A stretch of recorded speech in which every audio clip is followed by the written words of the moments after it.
Welcome back to my channel nursing knowledge hub. तो आज के इस लेक्चर में मिडवाइफरी का थर्ड लेक्चर है ये। तो आज के इस लेक्चर में हम लोग पढ़ेंगे फर्टिलाइजेशन एंड इम्प्लांटेशन के बारे में। तो फर्टिलाइजेशन और इम्प्लांटेशन क्या होता है इस चैप्टर में हम लोग पढ़ेंगे। तो फर्टिलाइजेशन क्या है, जब स्पर्म और ओवम का जो है जब फ्यूज़न होता है एट द एम्पुलरी जंक्शन पे of the fallopian tube is known as fertilisation.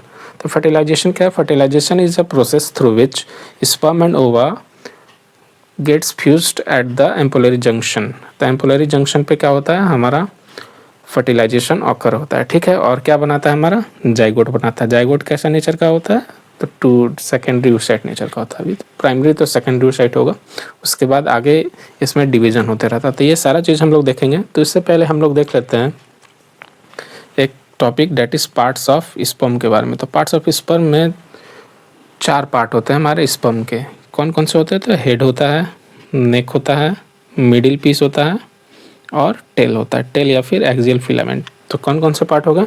Head हो गया, नेक हो गया, मिडिल पीस हो गया और टेल हो गया, ठीक है। अब हेड में क्या प्रेजेंट रहता है? तो एक्रोसोमल कैप होता है। क्या होता है? एक्रोसोमल कैप के अंदर क्या रहता है? हाया अलोरुंडेज इंजाइम पाया जाता है, ठीक है। ये पेनिट्रेशन में हेल्प करता है, यानी जो एक्स का जो मेम्ब्रेन होता है उसको छेदने में हेल्प करता है, ठीक है। नेक में क्या आता है? गोल्गी अपैरेटस होता है, ठीक है। मिडिल पीस में क्या रहता है? मिडिल पीस में माइटोकॉन्ड्रिया पाया जाता है, इसीलिए इसको हम लोग बोलते हैं power house of sperm. Power house of sperm किसको बोलेंगे? मिडिल पीस को बोलेंगे, ठीक है। माइटोकॉन्ड्रिया टू फॉर्म एटीपी बनाने का काम करता है। और टेल और फिलामेंट जो होता है वो मूवमेंट में हेल्प करता है, स्विम में हेल्प करता है ना।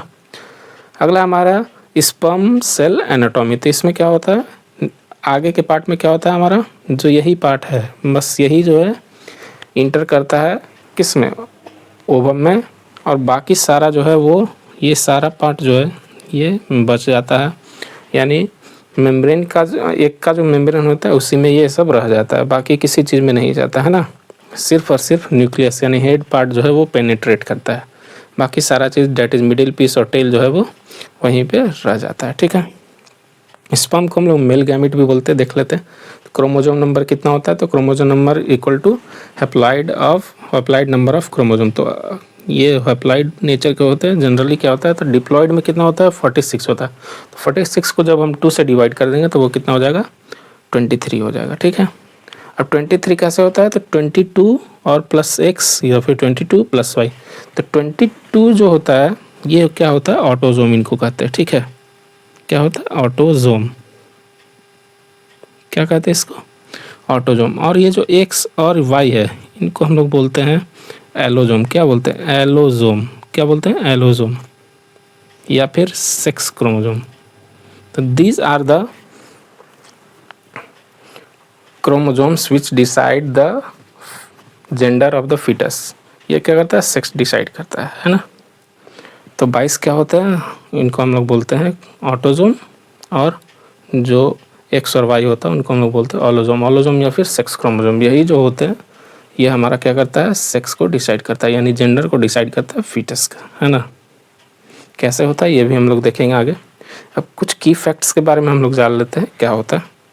तो अगर साइज हमारा क्या होता है? तो साइज होता है हमारा स्पर्म का 50 माइक्रोन्स, ठीक है।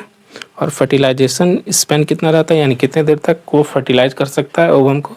तो ये होता है 48 टू 72 आवर्स, यानी इतने देर तक जो है हमारा फर्टिलाइजेशन ऑकर हो सकता है, ठीक है। उसके बाद क्या है हमारा?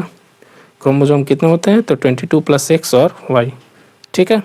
फॉर्मेशन कैसा होता है? तो फॉर्मेशन होता है स्पर्मेटोजेनेसिस के द्वारा, जो बिगिन्स एट पुबर्टी। पुबर्टी पे हार्मोन्स के इन्फ्लुएंस से, यानी हार्मोन्स जब रिलीज होता है तो उसके कारण क्या होता है? हमारा स्पर्मेटोजेनेसिस ऑकर करता है। यानी स्पर्मेटोजेनेसिस का डेज जनरली पूछा जाता है, ठीक है। तो ये कितने डे में होता है? तो 70 टू 75 डेज। तो स्पर्मेटोजेनेसिस प्रोसेस जो होता है वो कितने देर में होता है? 70 से 75 दिन में पूरा हो जाता है, ठीक है। प्रोसेस क्या है देख लेते हैं। तो प्रोसेस जो होता है स्पर्म का जो रिलीज होता है उसको हम लोग क्या बोलते हैं? स्पर्म जो रिलीज होता है उसको हम लोग क्या बोलते हैं? इजैकुलेशन बोलते हैं, है ना। और process by which sperm attain capacity to fertilise और कैपेसिटी टू फर्टिलाइज ओवा है ना, या फिर ओवम, तो इसको हम लोग क्या बोलते हैं, कैपेसिटेशन। ये दो इंपॉर्टेंट प्रोसेस होते हैं जो ऑकर करते हैं, ठीक है। तो कैपेसिटेशन को हम लोग देख लेते हैं। तो ability of sperm to fertilise ova, तो कैपेसिटेशन का क्या मतलब हो गया, जैसे एक स्पर्म रिलीज हो रहा है, मान लीजिए इजैकुलेट हो गया, ठीक है। तो इजैकुलेट जब हो गया तो क्या वो कैपेबल है कि ओवम को फर्टिलाइज कर सकता है, तो द आंसर इज नो। जब तक उसके अंदर कैपेसिटेशन नहीं होगा, कैपेसिटेशन का प्रोसेस नहीं होगा, वो फर्टिलाइज नहीं कर सकता है किसी भी ओवम को। कहाँ पे होता है, तो occurs in the female reproductive tract. कहाँ पे होता है, फीमेल रिप्रोडक्टिव ट्रैक में होता है। स्टार्ट पॉइंट सर्विक्स में स्टार्ट होता है और मेन लोकेशन कहाँ होता है, फैलोपियन ट्यूब में होता है, ठीक है। ड्यूरेशन कितना होता है, 2 to 6 आवर। तो ड्यूरेशन से दो क्वेश्चन आते हैं, एक कैपेसिटेशन का और एक स्पर्मेटोजेनेसिस का। तो स्पर्मेटोजेनेसिस जनरली 70 से 75 दिन में कंप्लीट होता है, ठीक है। और ड्यूरेशन कितना होता है, 70 से 75 दिन। और कब स्टार्ट होता है, तो पुबर्टी पे स्टार्ट होता है ना। और हमारा जो कैपेसिटेशन है उसको टाइम कितना लगता है, तो 2 to 6 आवर लगता है ना। और ये कहाँ पे होता है, inside the female reproductive tract. Start कहाँ से होता है, तो सर्विक्स से स्टार्ट होता है और मेजोरिटी कहाँ पे होता है, तो फैलोपियन ट्यूब में होता है, ठीक है। तो ये कैपेसिटेशन का फिगर यहाँ पे बताया गया। यहाँ से क्या हुआ, स्पर्म स्टार्ट हुआ, ठीक है। स्पर्म एंट्री लिया, फिर यहाँ से क्या हुआ, सर्विक्स में आया। तो सर्विक्स में यहाँ पे कैपेसिटेशन स्टार्ट हो जाएगा और यहाँ पे जाते जाते 2 to 6 आवर, यहाँ पे जाते जाते क्या हो जाएगा, थाउजेंड्स ऑफ स्पर्म यहाँ पे पहुँचता है ना। और इस तरह से यहाँ पे पहुँचते पहुँचते पहुँचते कैपेसिटेशन ऑकर करता है, ठीक है। तो ये है हमारा कैपेसिटेशन के बारे में कुछ जानकारी। oogenesis, तो oogenesis क्या होता है देख लेते हैं। तो बिगिनस इन इंट्रा यूटेराइन लाइफ, जब बच्चा जो है पेट में ही रहता है, यानी वोम्ब में रहता है, यूट्रस में ही रहता है, तो उस समय ही हमारा oogenesis का प्रोसेस जो है स्टार्ट हो जाता है ना। हमारा ऊगोनिया देख लेते हैं। तो ऊगोनिया क्या होता है, तो ऊगोनिया जो होता है फर्स्ट जर्म सेल होता है। इसमें क्रोमोजोम नंबर कितना रहता है, 40x यानी XX। इसका जो अगर डिवाइड करें तो 44 + XX, ठीक है। फीमेल के पास सिर्फ X और X होता है। तो ये जब माइटोसिस करता है तो आगे क्या बनाएगा, प्राइमरी oocyte बनाता है। इसका भी क्रोमोसोम नंबर क्या रहेगा, 44 + XX।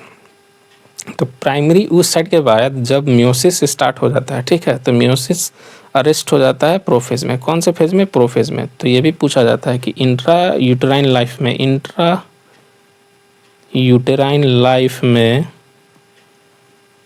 किस स्टेज में जो है जो हमारा एग है वो अरेस्ट होता है, तो इसका आंसर हो जाएगा प्रोफेज। किस में, प्रोफेज, ठीक है। प्रोफेज में जो हमारा अरेस्ट हो जाता है, यहीं से मियोसिस 1 जो है स्टॉप हो जाता है। उसके बाद मैं पीछे क्लास में बताया था कि जब एलएच का इन्फ्लुएंस होता है तब जाके मियोसिस 1 से मियोसिस चेंज में था, मियोसिस 2 में जो है वो चेंज होना स्टार्ट होता है, ठीक है। तो आगे हम लोग देख लेते हैं। तो प्राइमरी oocyte के बाद अरेस्ट हो जाता है, ठीक है। Arrest is over at puberty due to LH surge. जब एलएच सर्च के कारण क्या होता है, मियोसिस 1 से मियोसिस 2 में जाता है, ठीक है। आगे अब हम देख लेते हैं। तो एलएच सर्च से क्या होगा, जो हमारा सेकेंडरी oocyte जो है, सेकेंडरी oocyte है ना, तो ये secondary oocyte plus first polar body में ये रिलीज होता है। तो जब ओव्यूलेशन से जो एग निकलेगा, ठीक है, तो यहाँ से जब एग निकला तो ये 2 फॉर्म में निकलता है। ये ऑलरेडी प्राइमरी oocyte होता है, प्राइमरी oocyte होता है, ठीक है। ये 2 चीज़ निकालता है, एक निकालता है सेकेंडरी oocyte और एक निकालता है पोलर बॉडी। क्या निकालता है, पोलर बॉडी। तो ये 2 चीज़ निकलता है, ठीक है। प्राइमरी oocyte से 2 चीज़ हम लोग को मिलता है, एक होता है सेकेंडरी oocyte और फर्स्ट पोलर बॉडी, है ना। आगे अब हम लोग देख लेते हैं। The release of secondary oocyte from primary oocyte is called ovulation। ये बहुत ही अच्छा स्टेटमेंट है। तो पहले क्या था, सेकेंडरी oocyte था, है ना। पहले क्या था, सेकेंडरी oocyte था, सेकेंडरी oocyte था। तो सेकेंडरी से क्या क्या निकला, प्राइमरी भी निकला और प्लस में पोलर बॉडी निकला, फर्स्ट पोलर बॉडी। तो ये 2 चीज़ जब निकलता है तो सेकेंडरी oocyte से जो ये जो फर्स्ट प्राइमरी oocyte निकल रहा है, इस प्रोसेस को हम लोग क्या बोलते हैं, ओव्यूलेशन बोलेंगे। क्या बोलेंगे, ओव्यूलेशन बोलते हैं, है ना। आगे अब हम लोग देख लेते हैं। तो एलएच सर्च के कारण, ये भी क्वेश्चन पूछता है कि एलएच सर्च के कारण मियोसिस 1 से मियोसिस 2 में जाता है तो किस हार्मोन के कारण जाता है, तो एलएच सर्च के कारण जाता है। ठीक है, आगे अब हम लोग देख लेते हैं। तो secondary oocyte start under meiosis 2 but meiosis 2 gets arrested in metaphase. अब देखिए एक और स्टेटमेंट यहाँ पे जुड़ जा रहा है, बहुत ही इंटरेस्टिंग है कि start undergoing meiosis 2 but meiosis 2 gets arrested in metaphase. तो ये मेटाफेज में भी आकर रुक जाता है। ठीक है, तो मेटाफेज में आकर रुक गया। ठीक है, यहाँ से तो ओवुलेशन हो गया, लेकिन आगे भी चल के रुक जाता है। किस फेज में रुकता है, तो मेटाफेज में रुकता है।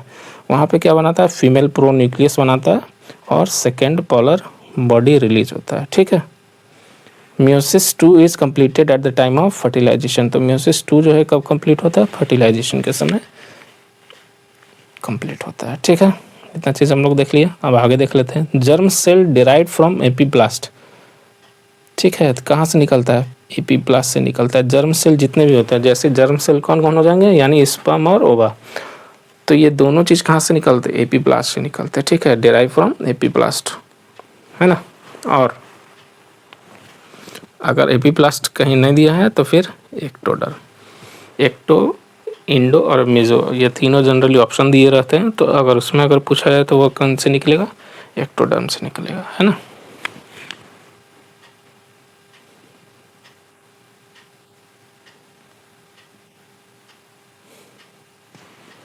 आगे अब हम लोग देख लेते हैं। Till the puberty primary oocyte is arrested state remain in ovary. तो पुबर्टी तक जो है प्राइमरी oocyte जो है अरेस्ट रहता है ओवरी में। ठीक है, लेकिन पुबर्टी के बाद primary oocyte gets surrounded by follicular cell of ovary and this structure called primordial follicle. तो प्राइमोडियल फॉलिकल, इसको हम लोग क्या बोलते हैं, प्राइमोडियल फॉलिकल्स। तो देख लेते हैं ये स्टेटमेंट क्या कर रहा है ना।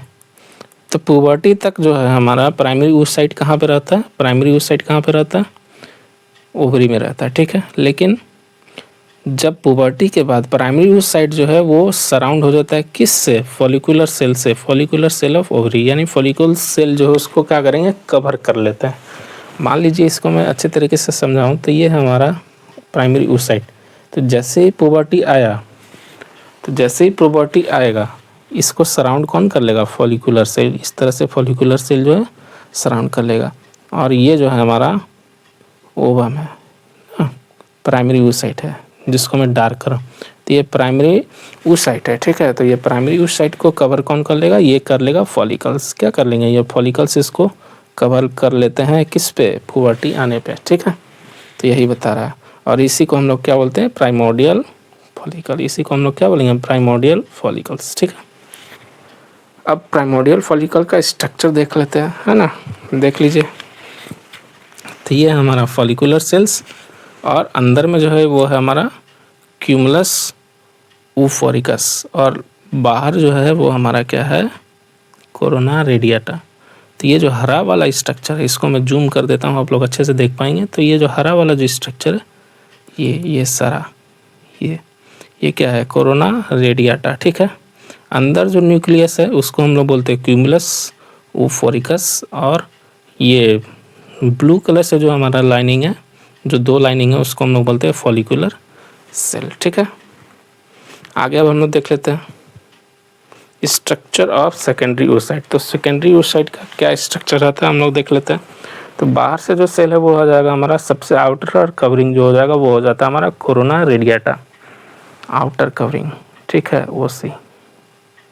तो आउटर कवरिंग जो होता है इसको हम लोग बोलते हैं कोरोना रेडिएटा। ठीक है, उसके बाद ये क्या है, हमारा फर्स्ट पोलर बॉडी है। ये जो निकला ये हमारा क्या है, फर्स्ट पोलर बॉडी है। ठीक है, उसके बाद सेकेंड जो कवरिंग होता है उसको हम लोग बोलते हैं पेरीविटेलाइन मेम्ब्रेन। देख लीजिए यहाँ पे, ये हमारा पेरीविटेलाइन मेम्ब्रेन है ना। उसके बाद अंदर जो है क्या, हमारा न्यूक्लियस है और उसका जो उसके अंदर जो साइटोप्लाज्म है उसको हम लोग क्या बोलेंगे, ooप्लाज्म। और सबसे इनर जो लाइनिंग है वो हमारा विटेलाइन मेम्ब्रेन। ठीक है, क्या हमारा विटेलाइन मेम्ब्रेन। ठीक है, उसके बाद जो बाहर वाला है वो हमारा जोना पेलुसिडा और उसके अंदर जो है वो हमारा क्या है, सेकेंडरी oocyte। क्या है हमारा सेकेंडरी oocyte, फिर से मैं बता देता हूँ। आउटर कवरिंग ये हो गया हमारा कोरोना रेडिएटा, उसके बाद first polar body, perivitelline membrane, उसके बाद nucleus, ooplasm, vitelline membrane, zona pellucida और सेकेंडरी oocyte। तो ये हमारा स्ट्रक्चर ऑफ सेकेंडरी oocyte है ना। आगे हम लोग देख लेते हैं important points of oogenesis and ओवा। ठीक है, तो oogenesis क्या है मैं बताया, begins at the intrauterine life पे बिगिन होती है। ठीक है, उसके बाद फर्स्ट मियोटिक डिवीजन होता है, तो ये अरेस्ट हो जाता है प्रोफेज में, है ना। ये किस में हो जाएगा, प्रोफेज में हो जाएगा। और अरेस्ट ओवर कब होता है, पुबर्टी के समय। पुबर्टी के समय किसके सर्ज में, एलएच के सर्ज में। ठीक है, ओवुलेशन क्या होता है देख लेते हैं। तो release of secondary oocyte from the primary oocyte, primary oocyte से सेकेंडरी oocyte निकलता है और फर्स्ट पोलर बॉडी निकलता है। First polar body is release at the time of ovulation. ठीक है, सेकेंड मियोटिक डिवीजन होता है और अरेस्ट हो जाता है किस में, मेटाफेज में। किस में अरेस्ट हो जाता है, मेटाफेज में आके अरेस्ट हो जाता है ना, मेटाफेज में आकर अरेस्ट हो जाता है। ठीक है, second polar body release at the time of fertilization. ये कहाँ पर रिलीज होता है, फर्टिलाइजेशन के टाइम रिलीज होता है। और इसका साइज कितना होता है, 120 to 130 microns. Largest cell in body, largest cell होता है ये। ठीक है, फर्टिलाइजेशन स्पेन कितना होता है, 12 से 14, और स्पर्म का कितना होता है, 48 से 72 घंटा। ठीक है, maximum number of follicles seen तो 5th month of intra uterine life, यानी 20 वीक पे कहा जाए तो 20 वीक पे। तो ये क्वेश्चन पूछा हुआ है कि सबसे ज़्यादा फॉलिकल्स कब दिखाई देते हैं, तो 20 वीक पे। कब दिखाई देते हैं, 20 वीक पे ऑफ इंट्रा यूटेराइन लाइफ, यानी 5th मंथ, है ना। अब देख लेते हैं फर्टिलाइजेशन प्रोसेस कैसे फर्टिलाइज होता है। ठीक है, तो देख लेते हैं।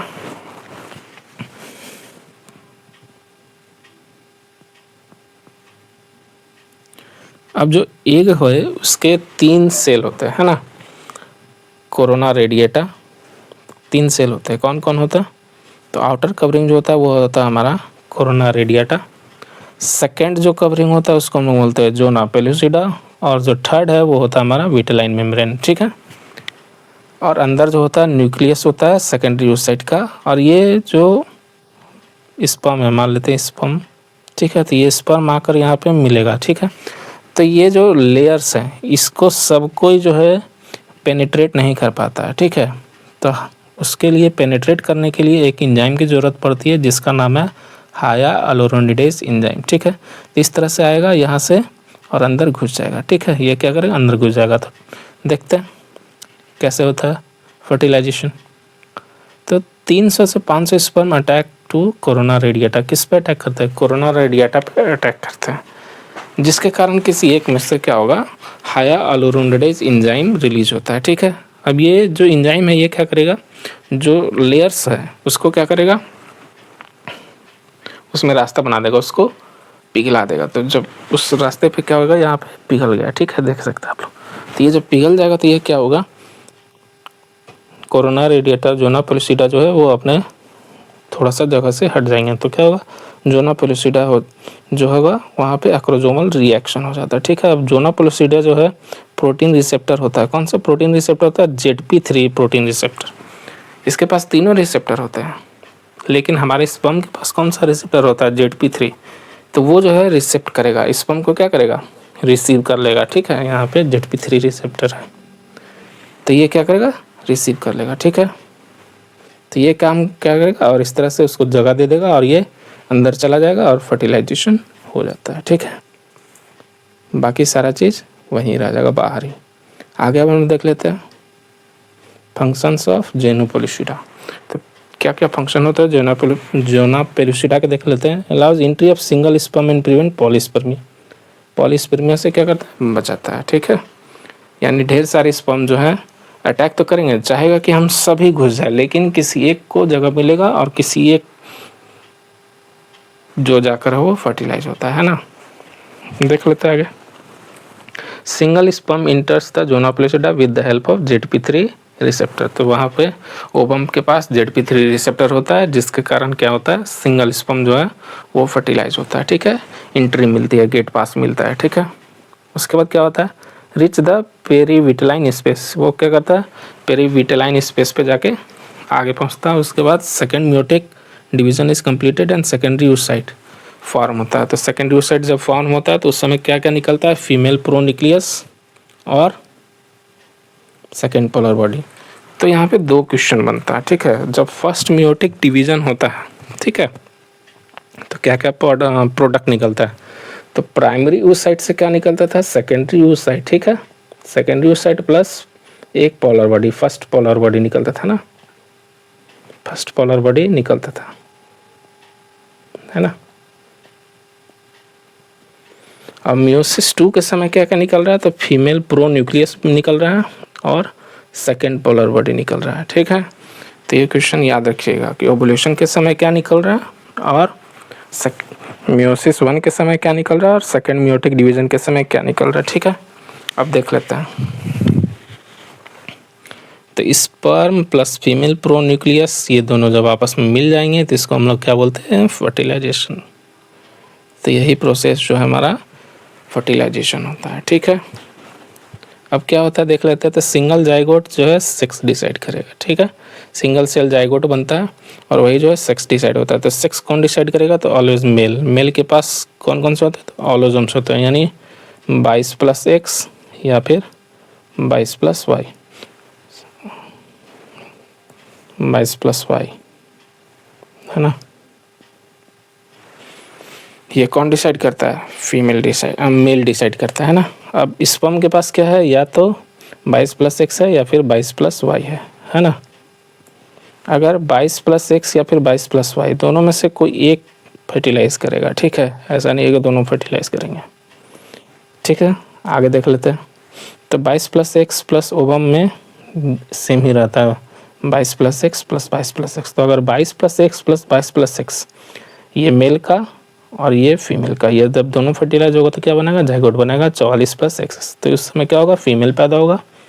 और अगर स्पर्म है, ठीक है, तो स्पर्म जिसके पास 22+Y है और ये फर्टिलाइज हो रहा है 22+X से, तो ये क्या बनाएगा, जाइगोट में क्या होगा उसका 44+XY। तो ये क्या हो जाएगा, हमारा मेल हो जाएगा, है ना। तो इस तरह से मेल और फीमेल जो है पैदा लेते हैं।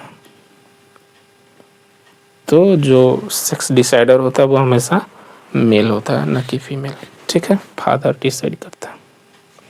आगे अब हम लोग देख लेते हैं इम्पोर्टेंट पॉइंट्स ऑन फर्टिलाइजेशन। तो साइट ऑफ फर्टिलाइजेशन क्या होगा, एम्पुला होता है, ये तो सबको यूनिवर्सल है, पता होना चाहिए, ठीक है। उसके बाद जाइगोट फॉर्म होता है। तो जाइगोट जो होता है सिंगल सेल होता है और आफ्टर 30 आवर्स ऑफ फर्टिलाइजेशन, तो 30 आवर्स के फर्टिलाइजेशन के बाद 4 सेल में वो क्या होता है, डिवाइड होना स्टार्ट हो जाता है, ठीक है।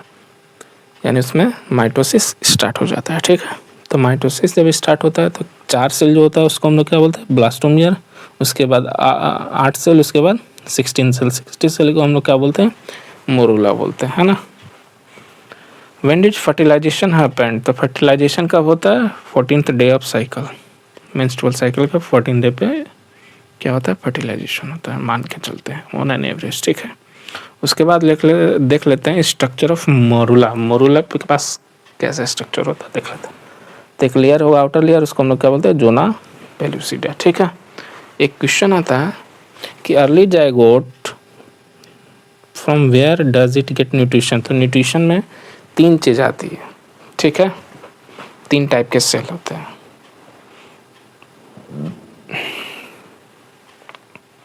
थक जाते हैं जी, क्या करें।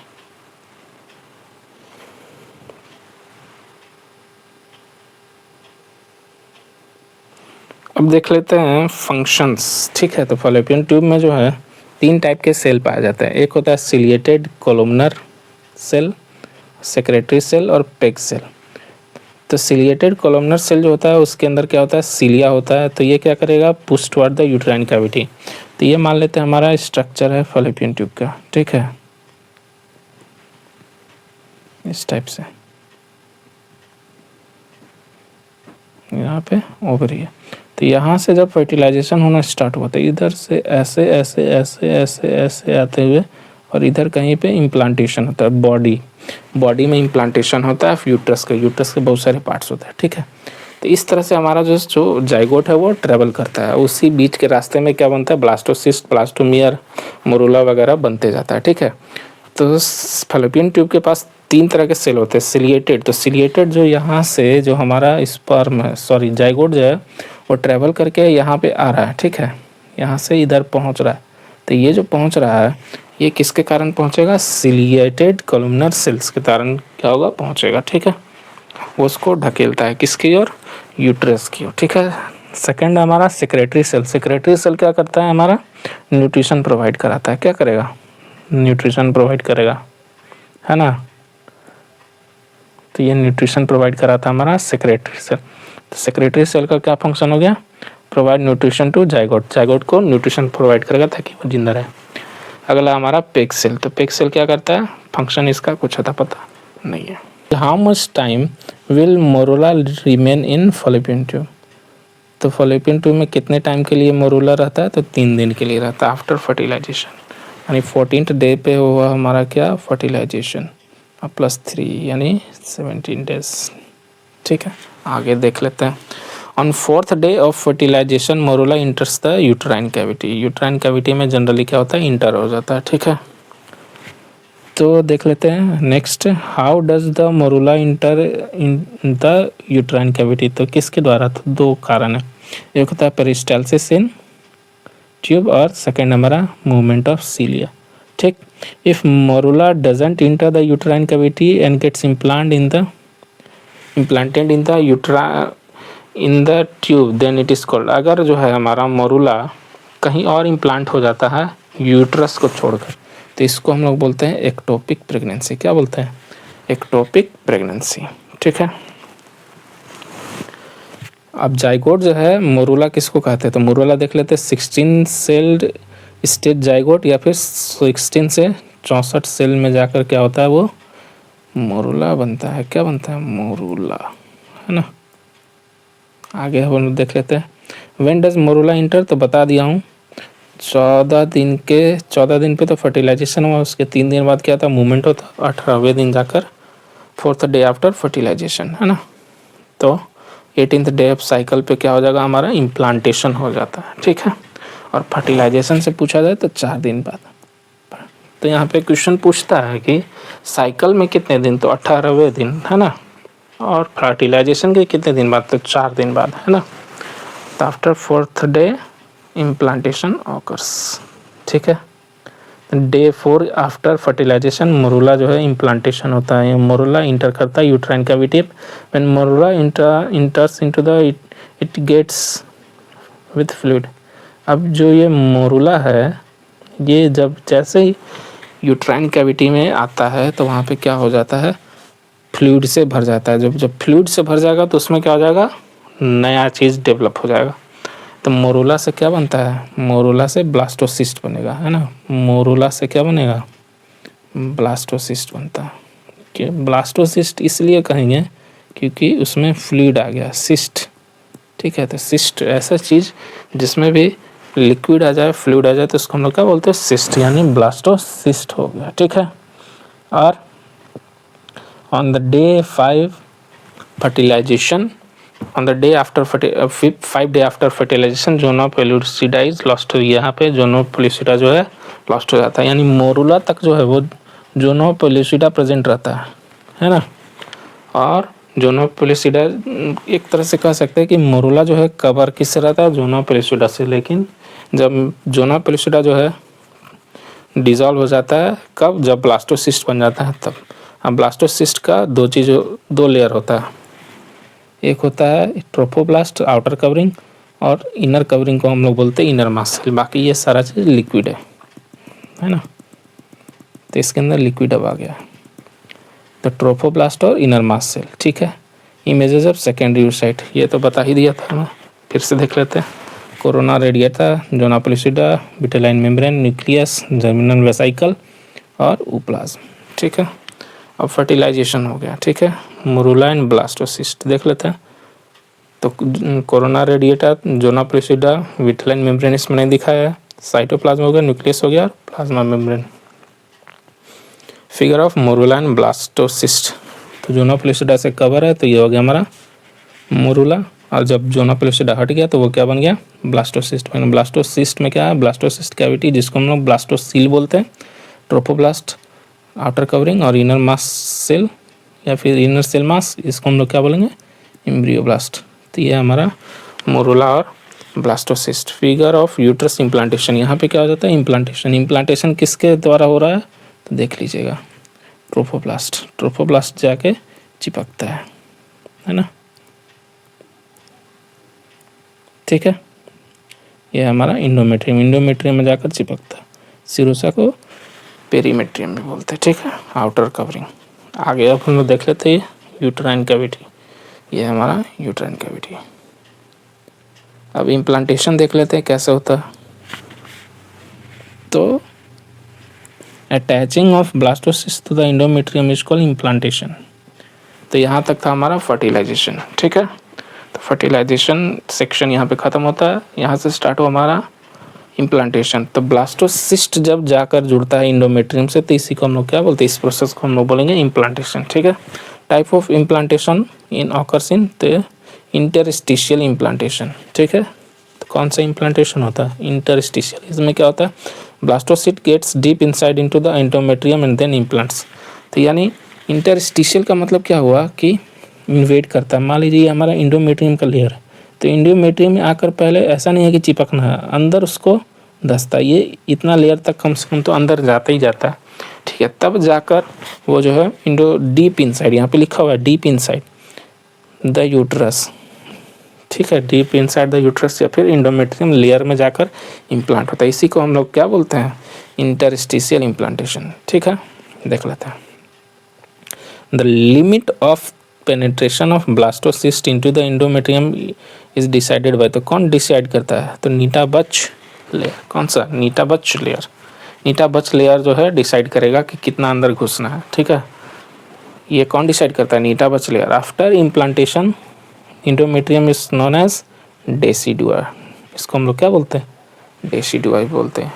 यहीं से वुम्ब भी कहते हैं, यूट्रस को क्या बोलेंगे, वुम्ब, है ना। और इंडोमेट्रियम को हम लोग क्या बोलते हैं, डेसिडुआ, डेसिडुअल लेयर, है ना। प्रेग्नेंट इंडोमेट्रियम अब ये हो गया। और यूट्रस को हम लोग क्या बोलते हैं, वुम्ब बोलते हैं, ठीक है। As it sets after delivery, और यही जो है डिलीवरी के बाद सेट ऑफ हो जाता है। देख लेते हैं which hormone converts endometrium to decidua. तो इसके लिए रिस्पॉन्सिबल कौन होगा, प्रोजेस्टेरॉन। तो मेंस्ट्रुअल साइकिल में बताया था कि 12 वीक तक जो है वो कौन, प्रोजेस्टेरॉन निकालता है, तो कॉर्पस ल्यूटियम। और कॉर्पस ल्यूटियम जब 12 वीक के बाद कौन सा निकलता है, तो प्लेसेंटा निकलता है ना।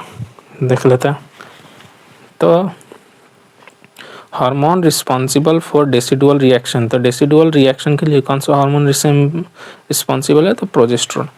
तो प्रोजेस्टेरॉन जो है एक मेन हार्मोन है जो कि प्रेगनेंसी को मेंटेन करता है या फिर होल्ड करके रखता है, ठीक है।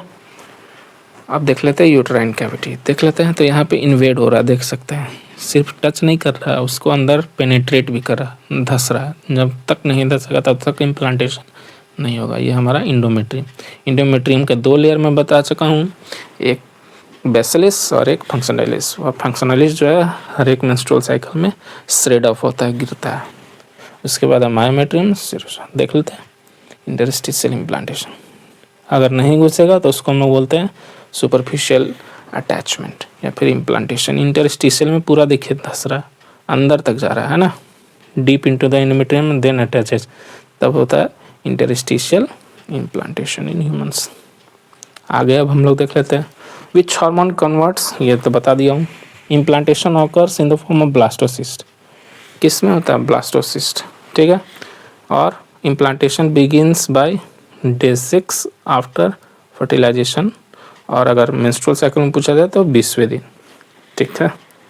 इम्प्लांटेशन एंड रिलेटेड साइन देख लेते हैं। इम्प्लांटेशन कंप्लीट कब हो जाता है, 10 डे आफ्टर फर्टिलाइजेशन, ठीक है। तो 14वें दिन ओव्यूलेशन हुआ, उसके 6 दिन बाद क्या होता है, हमारा इम्प्लांटेशन हो जाता है, ठीक है। Most common site of implantation क्या होता है, posterior wall of upper part of fundus, यानी यहाँ पे, ठीक है। ये देख सकते हैं, फिर से इसको मैं जूम करके दिखा देता हूँ, ठीक है। तो यहाँ पे जो हमारा क्या होगा, इम्प्लांटेशन होता है। ये पोजीशन हमेशा याद रखिएगा, पूछा जाता है एग्जाम्स में, पूछा जाता है हमेशा कि ये जो है posterior wall of upper part of uterus, ना कि फंडस। फंडस में नहीं होता, ठीक है। ये है हमारा यूट्रस इम्प्लांटेशन। आगे अब हम लोग देख लेते हैं।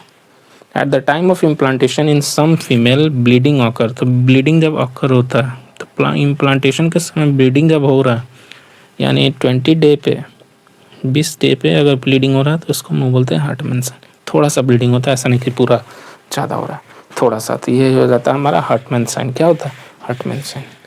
रफली corresponds to time of actual period, ठीक है। देख लेते हैं आगे। Due to eccentric implantation it occurs on side of uterus, तो एक्सेंट्रिक इम्प्लांटेशन के कारण कहाँ होता है? ये साइड में होता है ना। अब देखते हैं पिस्कासेक साइन। तो साइंस पे जनरली मैं एक शॉर्ट्स बना चुका हूँ, वो आप लोग जाके देख सकते हैं प्लेलिस्ट में, ठीक है। मिडवाइफरी के जो प्लेलिस्ट में है वो साइंस पे एक वीडियो बना हुआ है, वो आप लोग जाके देख सकते हैं। तो फर्स्ट हमारा पिस्कासेक साइन ये क्या होता है देख लेते हैं। Asymmetrical enlargement of uterus in early pregnancy. तो एसिमेट्रिकल, जिधर धसा है उधर क्या हो जाएगा? इनलार्जमेंट हो जाता है, ठीक है। जिधर इम्प्लांटेशन हुआ उधर इम्प्लांटेशन हो जाता है, तो इसी को हम लोग क्या बोलते हैं? Piskacek sign. Gestational sac on USG is visible on one side. Gestational sac, इसी को हम लोग क्या बोलते हैं? एक्सेंट्रिक। अगर सैक हम लोग को दिखने लगे, ठीक है, तो इसी को हम लोग क्या बोलते हैं? एक्सेंट्रिक इम्प्लांटेशन, ठीक है। ट्रू गेस्टेशनल सैक एक्सेंट्रिक होता है, seen in intra uterine pregnancy. और सूडो गेस्टेशनल सैक यानी centrally located, seen in ectopic pregnancy. तो अगर एक्टोपिक प्रेगनेंसी होगा तो कौन सा? सूडो गेस्टेशनल सैक देखने को मिलेगा, सेंट्रली लोकेटेड। और जब किनारे है, ठीक है, तो वो हो जाएगा हमारा क्या? Gestational sac that is eccentric. तो अगर ट्रू प्रेगनेंसी होगा तो एक्सेंट्रिक देखने को मिलेगा, और अगर सेंट्रली या फिर एक्टोपिक प्रेगनेंसी होगा तो क्या हम लोग को देखने को मिलेगा? सेंट्रली लोकेटेड, है ना। अब हम लोग देख लेते हैं डेसिडुआ के बारे में। तो डेसिडुआ के 3 लेयर पाए जाते हैं। प्रेग्नेंट इंडोमेट्रियम इज डेसिडुआ, ठीक है। आफ्टर इम्प्लांटेशन कंप्लीट, अगर इम्प्लांटेशन कंप्लीट हो गया तो 3 लेयर कौन कौन से होते हैं? तो डेसिडुआ बेसिलिस, डेसिडुआ कैप्सुलरिस और डेसिडुआ पेराइटलिस। तो BCA, है ना, बेसिलिस, कैप्सुलरिस, सॉरी BCP, और पेराइटलिस BCP। इसको याद रखने का तरीका क्या हो जाएगा? बेसिलिस, कैप्सुलरिस और पेराइटलिस BCP। देख लेते हैं। तो decidua which separates blastocyst from myometrium. तो ये डेसिडुआ वैसा डेसिडुआ होता है जो मायोमेट्रियम से ब्लास्टोसिस्ट को क्या करता है? सेपरेट करता है। तो जो सेपरेट करेगा उसको हम लोग क्या बोलेंगे? Basalis. Decidua which forms maternal side of placenta, और मैटरनल साइड को भी बनाता है, तो वो हो जाएगा हमारा क्या? डेसिडुआ बेसिलिस। आगे अब हम लोग देख लेते हैं डेसिडुआ कैपिलरिस क्या होता है। Decidua which separates blastocyst from uterine cavity, यानी यूट्राइन कैविटी से जो सेपरेट करेगा उसको हम लोग क्या बोलते हैं? Decidua capsularis. और remaining endometrium of the entire uterine, बाकी को हम लोग क्या बोलेंगे? पेराइटलिस। डेसिडुआ वेराविस का नाम होता है, ठीक है। बाकी जो बचा हुआ हो जाएगा हमारा क्या? डेसिडुआ पेराइटलिस। ट्रिक याद रखिएगा, BCP, बेसिलिस, कैप्सुलरिस और पेराइटलिस। एग्जाम्पल फिगर में हम लोग देख लेते हैं। तो बाकी जो बचा वो क्या? हमारा डेसिडुआ पेराइटलिस, ठीक है। देख लेते हैं। तो सबसे पहला हमारा डेसिडुआ बेसिलिस। तो डेसिडुआ बेसिलिस क्या है? ये हरा वाला जो है स्ट्रक्चर, ठीक है। तो ये हमारा मायोमेट्रियम। तो मायोमेट्रियम से जो बचाता है उसी को हम लोग बोलते हैं डेसिडुआ बेसिलिस, है ना। उसके बाद हमारा क्या है? कैप्सुलरिस। कैप्सुलरिस क्या करता है? हमारा यूट्राइन कैविटी, यहाँ से हमारा जो है यूट्राइन कैविटी स्टार्ट हो रहा है, तो यूट्राइन कैविटी से जो सेपरेट करता है इसको हम लोग बोलते हैं डेसिडुआ कैप्सुलरिस, ठीक है। और बाकी जो बचा वो हमारा डेसिडुआ पेराइटलिस, है ना। थोड़ा एरो इधर उधर लग गया, लेकिन आई होप आप लोग भावनाओं को समझेंगे। आगे हम लोग देख लेते हैं डेसिडुआ के टाइप्स फिगर में। तो फर्स्ट हमारा बीसीपी याद रखेंगे, दैट इज बेसिलिस, उसके बाद कैप्सुलरिस और पेराइटलिस, है ना। चलिए आगे बढ़ते हैं कुछ इंपॉर्टेंट पॉइंट्स की तरफ। तो question number 1, when do decidua parietalis and capsularis fuse to each other. तो फ्यूज कब होते हैं? 14 से 16 वीक्स में, यानी 4 मंथ पे, है ना। When is the uterine cavity obliterated, यानी डिफ्यूज कब हो जाता है? ऑब्लिरेटेड का मतलब डिफ्यूज कब हो जाता है, आपस में मिल कब जाते हैं? तो मिलते कब हैं? 14 से 16 वीक्स में, यानी 4 वीक्स में। आगे अब हम लोग देख लेते हैं फर्दर डेवलपमेंट ऑफ ब्लास्टोसिस्ट। तो ब्लास्टोसिस्ट के 2 लेयर पाए जाते थे, एक होता है हमारा ट्रोफोब्लास्ट और एक होता है इनर मास सेल, है ना। तो देख लेते हैं हम लोग क्या क्या बनता है। तो इनर मास सेल, सबसे पहले हम लोग ट्रोफोब्लास्ट देख लें ना। तो ट्रोफोब्लास्ट जो होगा वो हम लोग देख लेते हैं। तो ट्रोफोब्लास्ट सेल जो है वो 2 पार्ट में डिवाइड होता है, सिंगल सेल लेयर और मल्टी सेलुलर लेयर। तो ये देख लेते हैं, एक फिगर में बना देते हैं, इससे आप लोग को समझ में आएगा अच्छे तरीके से। तो इस टाइप का था हमारा ब्लास्टोसिस्ट, ये था हमारा सिस्ट ब्लास्टोसिल। अब ये जो था बाहर कवरिंग था, ये था हमारा क्या? ट्रोफोब्लास्ट। और ये जो था इनर मास सेल, है ना, इनर मास सेल था हमारा, ये था हमारा इनर मास सेल और ये था ट्रोफोब्लास्ट, यही था, ठीक। अब ये ट्रोफोब्लास्ट जो है वो हमारा वो 2 पार्ट में डिवाइड हो गया है, ठीक है। अब आगे हमारा 2 पार्ट में डिवाइड होता है, सिंगल सेल लेयर और मल्टी सेलुलर। तो सिंगल सेल लेयर होता है उसको हम लोग क्या बोलते हैं? साइटोट्रोफोब्लास्ट। और मल्टी सेलुलर लेयर है तो सिनसाइटियोट्रोफोब्लास्ट, ठीक है। आगे अब हम लोग देख लेते हैं। तो सिंगल लेयर जो होता है वो कहाँ प्रेजेंट होता है? Near the decidua basalis, forms villi like structure. ये क्या बनाता है? कोरियोनिक विलाई लाइक स्ट्रक्चर बनाएगा, ठीक है, विलाई लाइक स्ट्रक्चर बनाएगा। इसी को हम लोग बोलते हैं कोरियोन फ्रॉन्डोसम। क्या बोलते हैं? Chorion frondosum. और forms fetal side of placenta. ये क्या बनाता है? फीटल साइड ऑफ प्लेसेंटा को बनाता है ना। ये क्या करता है देख लेते हैं। The rest everywhere it remain smooth. ये क्या होता है? रिम्यू स्मूथ रहता है, ठीक है। और ये क्या बनाता है? Form chorion laeve. ये form the fetal chorion membrane, ठीक है। तो जो अगर फीटल के साइड जो बनाएगा वो कौन सा बनाएगा? साइटोट्रोफोब्लास्ट। तो एक ट्रिक में बता दे रहा हूँ, ये हो जाएगा FC, यानी फीटल साइड का कौन सा बनाएगा? साइटोट्रोफोब्लास्ट, ठीक है। और मदर के साइड कौन सा बनाएगा? तो देख लेते हैं। तो मदर के साइड बनाएगा तो हार्मोन फैक्ट्री सिनसाइटोट्रोफोब्लास्ट को हम लोग क्या बोलते हैं? हार्मोन फैक्ट्री भी बोलते हैं, ठीक है। तो ये हो जाएगा, ये बहुत सारे हार्मोन बनाता है, that SCG, human gonadotrophic hormone, human placental hormone, ये सारा चीज़ बनाता है। तो सिनसाइटोट्रोफोब्लास्ट का 2 ही काम होता है, हार्मोन्स को रिलीज करना, है ना। आगे अब हम लोग देख लेते हैं inner mass cell. Inner mass cell क्या होता है देख लेते हैं। तो इनर मास सेल जो है क्या होगा?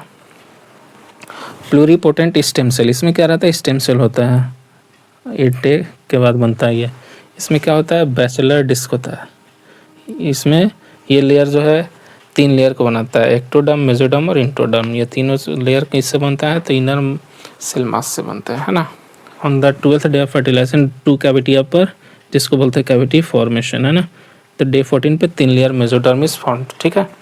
तो फर्स्ट 7th और 8th डे पे हमारा 2 ही लेयर बनता है, एक्टोडर्म और मेसोडर्म। लेकिन हमारा जो है 14वें दिन क्या होता है? हमारा तीसरा लेयर बनता है, डेट इज मेसोडर्म, ठीक है।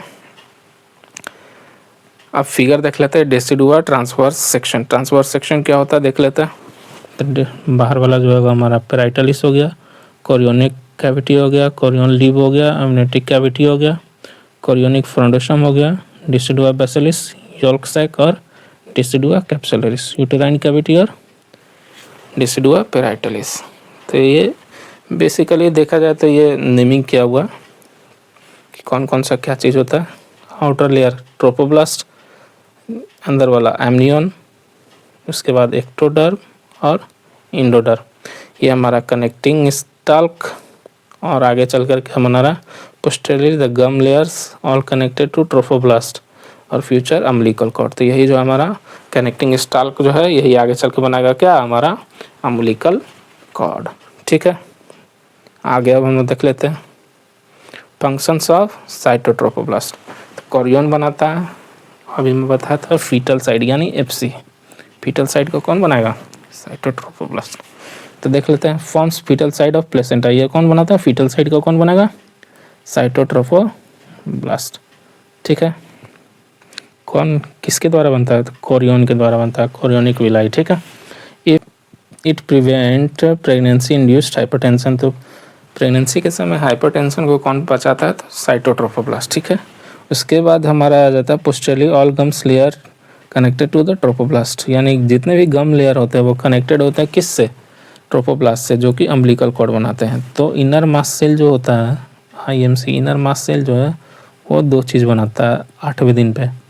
तो एक बनाता है एक्टो और एक बनाता है इंडो, है ना। ये दोनों कब बनाते हैं? 8वें दिन पे। और 14वें दिन पे क्या बनता है हमारा? मेसोडर्म। और इसी पे होता है कनेक्टिंग स्टाल्क, मैं पीछे रेड कलर से बताया था। तो कनेक्टिंग स्टाल्क जो आगे चल के क्या बनाता है हमारा?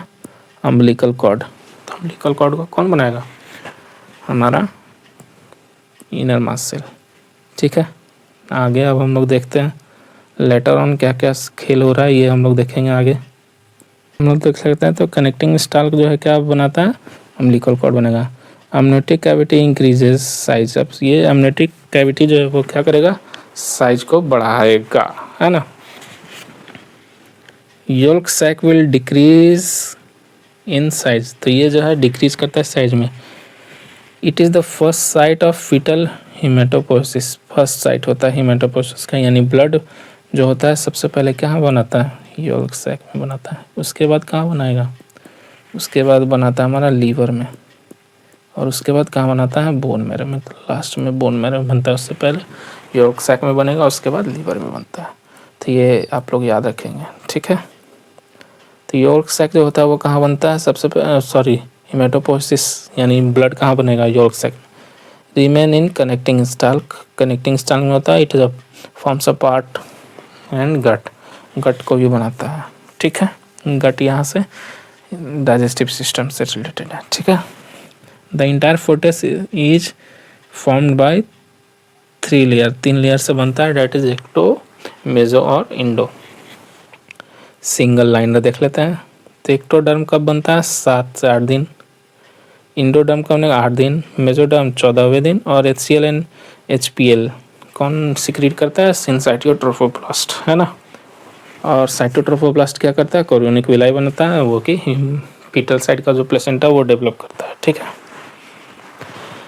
आगे अब हम लोग देख लेते हैं फीटल मेम्ब्रेन। तो आउटर मेम्ब्रेन हो जाता है हमारा कोरियोन और इनर मेम्ब्रेन हो जाता है एमनियोन, ठीक है, यानी OC और IA। आउटर मेम्ब्रेन कोरियोन और इनर मेम्ब्रेन एमनियोन, ठीक है। Form by the chorion leave cytotrophoblast और फॉर्म बाय द एक्टोडर्म, यानी एमनियोन को कौन बनाता है? एक्टोडर्म। हमेशा याद रखना है, एक्टोडर्म बनाएगा, ठीक है। Placenta form by maternal side decidua basalis. Fetal side से कौन सा बनाता है? Chorionic foundation cytotrophoblast. कितनी बार मैं बता चुका हूँ, ठीक है। आगे अब हम देख लेते हैं कुछ important derivatives of germ layer. तो कौन सा क्या क्या सारा चीज़ बनाता है, ठीक है। तो जर्म लेयर में तीनों चीज़ आएगा, एक्टोडर्म, मेसोडर्म और इंडोडर्म। लाइनिंग्स की बात की जाए तो oral mucosa lining, nasal epithelium और एनल लाइनिंग, ये सारा चीज़ कौन बनाता है? एक्टोडर्म। कैविटीज लाइनिंग और पेरिटोनियल लाइनिंग कौन बनाएगा? मेसोडर्म। और इंडोडर्म में क्या बनेगा? Visceral layer, that is bladder, urethra, GIT और रेस्पिरेटरी का, ठीक है। ऑर्गन्स में CNS, PNS, पिट्यूटरी और एड्रिनल मेडुला, ये सारा चीज़ कौन बनाएगा? एक्टोडर्म। और मेसोडर्म क्या बनाता है? Adrenal cortex, heart, suprarenal gland, kidney और रिप्रोडक्टिव ऑर्गन। इसका ट्रिक मैंने बनाया है, कोरोना हम सबको कितना रुलाएगा, हम सबको कितना रुलाएगा, है ना। तो कोरोना से हो जाएगा एड्रिनल कॉर्टेक्स। अब कॉर्टेक्स और मेडुला में मैं बताया था कि इनर जो होता है IM हमेशा याद रखना, इनर मेडुला होता है और आउटर कॉर्टेक्स होता है, ठीक है। जहाँ भी ये दो चीज़ मिलते हैं और कॉर्टेक्स और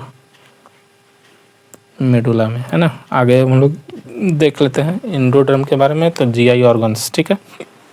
गैस्ट्रोइंटेस्टाइनल ऑर्गन। अब अपेंडेजेस में आ जाता है तो क्या बनाएगा, epidermis of skin, nail, hair, sweat gland और sebaceous gland, bones, cartilage, muscle, ये सारा चीज़ मेसोडर्म का होता है और इंडोडर्म इन सबों में से कुछ नहीं बनाता है। ठीक है।